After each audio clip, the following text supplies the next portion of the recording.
ନିଜ ପକେଟରେ ଏହାକୁ ରଖନ୍ତୁ। 5 ମିନିଟରେ ସେ ନାରୀ ତୁମ ପାଖକୁ ଆସିବ, ଯାହା ଚାହିଁବେ ତାହା କରିବ।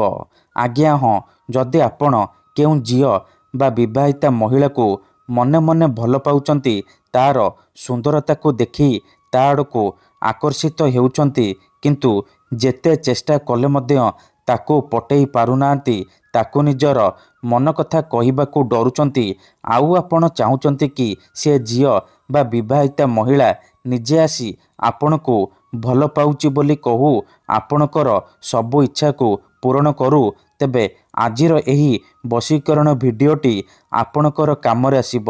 କେବଳ ଆପଣଙ୍କୁ ନିଜ ପକେଟରେ ଏହି ଜିନିଷ ରଖିବାର ଅଛି। ଗ୍ୟାରେଣ୍ଟି ଦେଉଛି, ମାତ୍ର 5 ମିନିଟରେ ସେ ଝିଅ ହେଉ ବା ସୁନ୍ଦରୀ ପଡ଼ିଶା ଘର ଭାଉଜ ତୁମ ପ୍ରେମରେ ଦିବାନୀ ହୋଇଯିବ, ଯାହା ଚାହିଁବେ ତାହା କରିବ। ଏହି ବଶୀକରଣକୁ ପ୍ରୟୋଗ କରି ହଜାର ହଜାର ଲୋକମାନେ ଲାଭବାନ ହୋଇଛନ୍ତି। ନିଜ ପସନ୍ଦର ସୁନ୍ଦରୀରୁ ସୁନ୍ଦରୀ ଝିଅକୁ ଅତି ସହଜରେ ପଟେଇ ପାରିଛନ୍ତି। ତେଣୁ ଆପଣ ବି ଗୋଟିଏ ଥର ନିଜ ପକେଟରେ ଏହି ଜିନିଷ ରଖନ୍ତୁ। ଗ୍ୟାରେଣ୍ଟି ଦେଉଛି, ଯେଉଁ ଝିଅ ପଟୁନଥିଲା ସେ ଝିଅ ଆପେ ଆପେ ପଟିଯିବ, ନିଜେ ଆସି ଆପଣଙ୍କୁ ଭଲ ପାଉଛି ବୋଲି କହିବ। ଯେଉଁ ପଡ଼ିଶା ଘର ଭାଉଜ ବା ବିବାହିତା ମହିଳାକୁ ଆପଣ ଦିନରାତି ଭାବୁଛନ୍ତି, ସିଏ ନିଜେ ଫୋନ୍ କରିବ, ହାତ ଧରିକି ରୁମ୍କୁ ଡାକିବ, ଯାହା ଚାହିଁବେ ତାହା କରିବ। ନମସ୍କାର ଫ୍ରେଣ୍ଡସ୍, ଓଡ଼ିଆ ଫଣ୍ଡା ଚ୍ୟାନେଲକୁ ଆପଣମାନଙ୍କୁ ସ୍ୱାଗତ। ଆଜିର ଏହି ଭିଡ଼ିଓଟିରେ ମୁଁ ଆପଣଙ୍କୁ ଶିଖେଇବି ଆପଣ କିପରି ଝିଅ ପଟେଇ ପାରିବେ, ସୁନ୍ଦରୀ ଭାଉଜକୁ ପଟେଇ ପାରିବେ, ତାଠାରୁ ନିଜର ମନ ମୁତାବକ କାମ ହାସଲ କରିପାରିବେ। ଏହି ବଶୀକରଣ ଦୁନିଆର ସବୁଠାରୁ ମହାଶକ୍ତିଶାଳୀ ବଶୀକରଣ। ଏହାର ପ୍ରୟୋଗ କେବେ ବି ଖାଲି ଯାଏନି। ଯିଏ ବି ଏହି ବଶୀକରଣ କରିଛି 100ରୁ 100% ସଫଳ ହୋଇଛି। ବର୍ଷ ବର୍ଷ ଧରି ଭାଙ୍ଗି ଯାଇଥିବା ପୁରୁଣା ପ୍ରେମକୁ ଫେରାଇ ଆଣିପାରିଛି। ସୁନ୍ଦରୀ ପଡ଼ିଶା ଘର ଭାଉଜକୁ ଅତି ସହଜରେ ପଟେଇ ପାରିଛି, ତାଠାରୁ ନିଜର ମନ ମୁତାବକ କାମ ହାସଲ କରିପାରିଛି। ତେଣୁ ମୋର ଆପଣମାନଙ୍କୁ ଅନୁରୋଧ କି ମନରେ କୌଣସି ଖରାପ ଉଦ୍ଦେଶ୍ୟ କିମ୍ବା କୌଣସି ଖରାପ କାମ ପାଇଁ ଆପଣ ଏହି ବଶୀକରଣକୁ ପ୍ରୟୋଗ କରିବେନି। କାହିଁକି ନା ଏହି ବଶୀକରଣର କୌଣସି ପ୍ରକାର କାଟ ନାହିଁ। ମାତ୍ର ଥରେ ଯେଉଁ ଝିଅ ବା ମହିଳା ଉପରେ ଏହି ବଶୀକରଣକୁ ଗୋଟିଏ ଥର ପ୍ରୟୋଗ କରିଦେବେ, ସିଏ ସେହି ସମୟଠାରୁ ଆପଣଙ୍କ ଆଡ଼କୁ ଆକର୍ଷିତ ହେବାକୁ ଲାଗିବ। ରାତି ଦିନ ଆପଣଙ୍କ କଥା ଭାବିବ, ପାଗଳି ପରି ଆପଣଙ୍କୁ ଭଲ ପାଇବାକୁ ଲାଗିବ। କେବଳ ନିଜ ପକେଟରେ ଏହାକୁ ରଖିବାର ଅଛି। କେତେଥର ଏମିତି ହେଇଥାଏ କି ଆପଣ ଯେଉଁ ଝିଅକୁ ମନେ ମନେ ଭଲ ପାଉଛନ୍ତି, ସେ ଝିଅ ଆପଣଙ୍କୁ ଭଲ ପାଏନି, ଅନ୍ୟ କାହାକୁ ଭଲ ପାଏ, ଆଉ ଆପଣ ତା ପଛରେ ଗୋଡ଼େଇ ଗୋଡ଼େଇ ନିଜର ସବୁ ସମୟ ସାରି ଦିଅନ୍ତି, କିନ୍ତୁ ସେ ଝିଅକୁ ପଟେଇ ପାରନ୍ତିନି।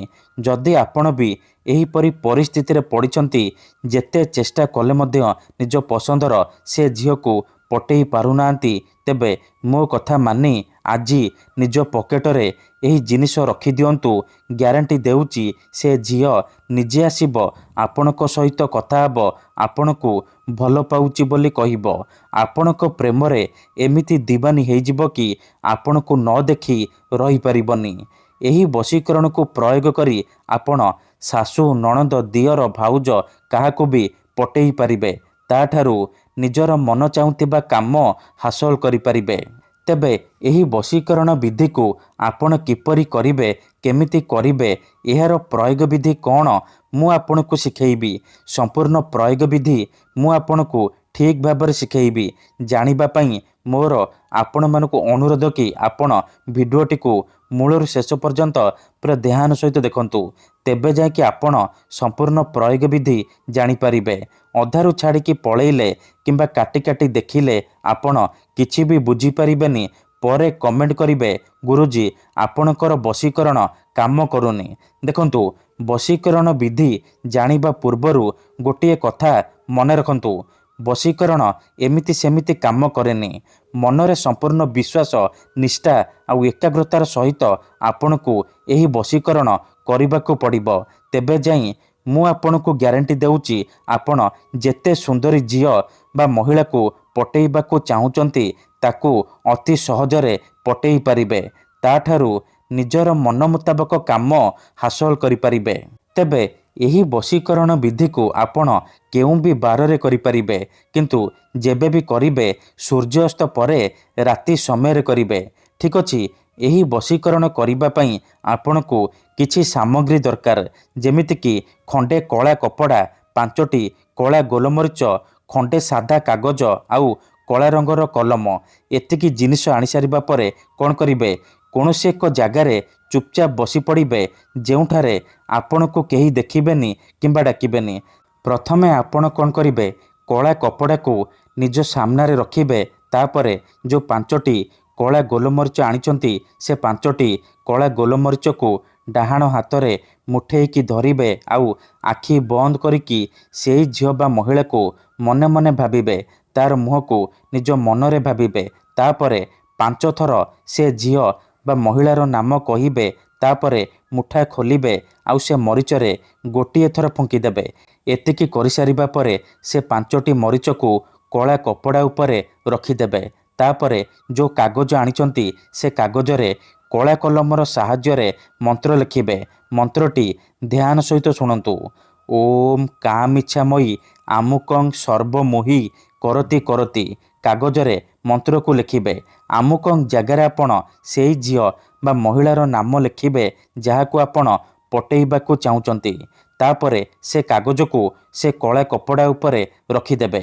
ଠିକ୍ ଅଛି। ଏତିକି କରିସାରିବା ପରେ ସେ କଳା କପଡ଼ାକୁ 3ଟି ଗଣ୍ଠି ପକେଇକି ବାନ୍ଧିଦେବେ।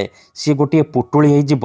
ସେ ପୁଟୁଳିକୁ ଆପଣ 3 ଘଣ୍ଟା ପାଇଁ ନିଜ ପାଖରେ ରଖିବେ, ନିଜ ପକେଟରେ ରଖିବେ। 3 ଘଣ୍ଟା ପରେ କ'ଣ କରିବେ, ସେ ପୁଟୁଳିକୁ ନେଇକି କୌଣସି ଏକ ବରଗଛ କିମ୍ବା ଓସ୍ତ ଗଛର ମୂଳରେ ରଖିଦେଇ ଚୁପଚାପ ଘରକୁ ଫେରି ଆସିବେ। ଗ୍ୟାରେଣ୍ଟି ଦେଉଛି, ଏତିକି କରିଦିଅନ୍ତୁ। ଏହି ବଶୀକରଣ କରିବା ମାତ୍ରେ ସେ ଝିଅ ହେଉ ବା ସୁନ୍ଦରୀ ବିବାହିତା ମହିଳା ଆପଣଙ୍କ ଆଡ଼କୁ ଆକର୍ଷିତ ହେବାକୁ ଲାଗିବ। ଧନ୍ୟବାଦ।